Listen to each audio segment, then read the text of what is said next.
Hey, it's me. It's Saturday. I had a busy day at the market this morning. It was cold, very cold. Still a little chilly. So I think I'm going to make a little fallish kind of dish.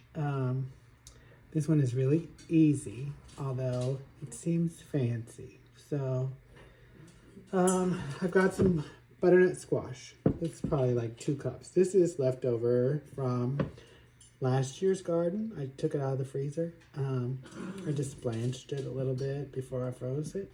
So it's about 2 cups already diced. You could obviously do fresh. I'm doing this a little differently than the recipe because normally you would put all these other ingredients in a skillet and then you would put this in there and you cook it on the stove. I'm gonna roast all this in the oven because I don't want to dirty a whole bunch of dishes because I'm tired. Okay, 2 cups. We're gonna put olive oil,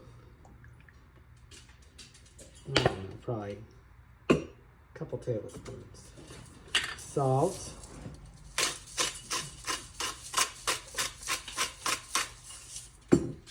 pepper. Those are almost always a given. And this is a spicy squash pasta, so crushed red pepper flakes. As many or as few as you want. It is called spicy, so I would suggest. I'm using dried thyme because I don't have fresh thyme, but a good amount of that. I've got some garlic cloves. I'm just gonna chop these kind of rough. I've got about like 1 large one, and then there's like 2 little tiny pieces. That's gonna go in the bowl. This is a Martha Stewart recipe, so you could probably, if you're not following my instructions, you probably could find it under Martha Stewart's spicy squash pasta. Rosemary. I just went and got it. Probably like a teaspoon or half a teaspoon, I'd say. Throw that in there.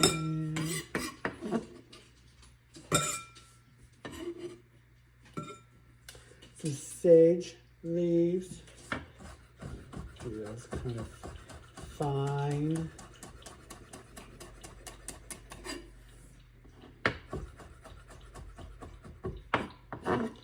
That in there.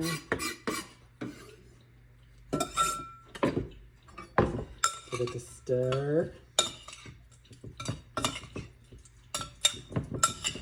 You can see how it's coated. Then dump it on a little olive oil sheet pan. Got the oven. Got the oven preheating to roast at 450. I'll let you know when we come back how long that takes.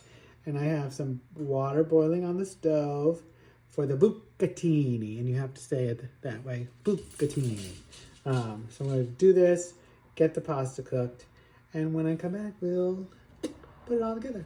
Okay, so I got my bucatini cooked according to the package directions. If you don't know what bucatini is, it's like a really thick spaghetti that is hollow in the center. So it takes a good amount of time. So on top of that, a little scoop of ricotta. Our pasta, our squash. And what I did was, it was about 22 minutes. I cooked it and then I kind of squashed the squash. I left it kind of chunky. And I have made this before, like almost into a sauce, like with some veggie stock. And I'm just gonna pile that on top.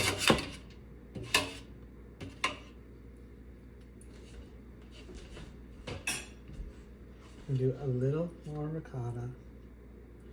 We're gonna do some shaved Parmesan. We're gonna drizzle. Oh, it's almost out. Olive oil. I got some more thyme, rosemary, not thyme, rosemary and sage. Then, this is my addition to Martha's recipe. I have some toasted walnuts. I've also put bacon on this in the past. And in full transparency, I would like to show you the first toasted walnuts I made.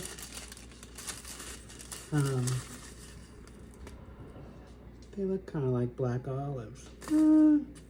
Anyway, they say like as soon as you smell them, they're done. In this case, as soon as I smelled them, they were black olives. And there it is. Delicious. Like I said, Martha Stewart spicy squash pasta for the full recipe, and it'll tell you how to roast the squash, the whole shebang. But we had a shortcut. So anyway, try it. It's very fancy looking. I mean, isn't it? Wouldn't you want to serve that to somebody? They think you slaved for hours over it. Okay, have a good night. Bye.